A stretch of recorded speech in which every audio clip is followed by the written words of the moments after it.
A stone thrown horizontally from the top of a vertical wall with a velocity of 15 meters per second hits the horizontal ground at a point 45 meters from the base of the wall. Calculate the time of flight of the stone and the height of the wall, where g equals to 10 meters per second squared. Okay, I want you to do something. Attempt this question. Okay, pause the video, attempt the question. When you are done, then play the video to watch the solution. Okay, now a stone thrown horizontally from the top of a vertical wall. Let us interpret it in the diagram. This is the vertical wall. This is where the stone is. Now the stone is thrown horizontally, and the velocity with which the stone is being thrown, the velocity with which the stone is being thrown, u, is what? 15 meters per second, as given in the question.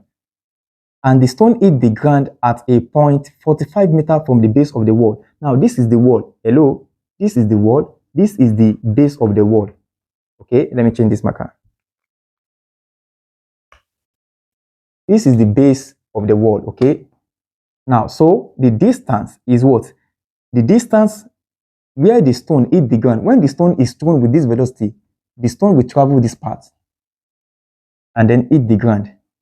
Then we are given that the distance between the foot of the wall, and where the stone hit the ground is 45 meters. So distance here is 45 meters.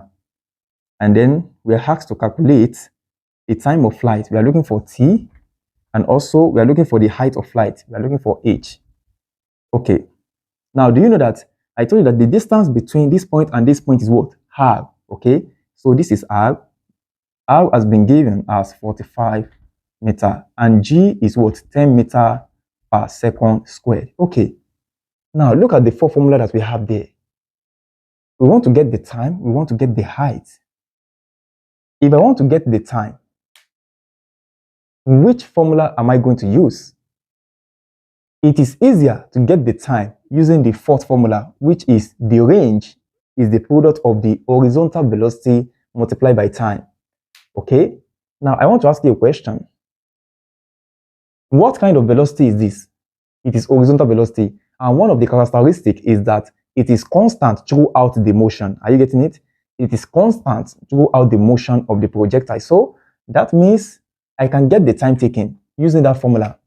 I know that R has been given as 45 meters. So 45 meters, which is R, equals to ut. 45 is equals to the initial velocity which the ball or the object or the ball is projected with. Oh, the stone, sorry. Now we are dealing with stone. The initial velocity which the stone is projected with is what? 15. So I'm going to have 15 multiplied by the time. This over 15, this over 15. The time is equals to 3 seconds. So the time that we're asked to calculate is 3 seconds. Now we've gotten the time. If I want to get the height, which formula am I going to use? I will make use of the second formula. Do you know why? I know the time now, and the acceleration due to gravity is what? 10 meters per second squared. So using that formula, I'm going to have h is equals to 10 multiplied by 3 squared divided by 2. So h is equals to 5 times 9, which is what? 45 meters. So the value of h here is 45 meters. Okay, so that is the solution to the question. You can say it's simple. Okay, let's look at the next question. A ball is projected horizontally from the top of a tower, neglecting the air resistance.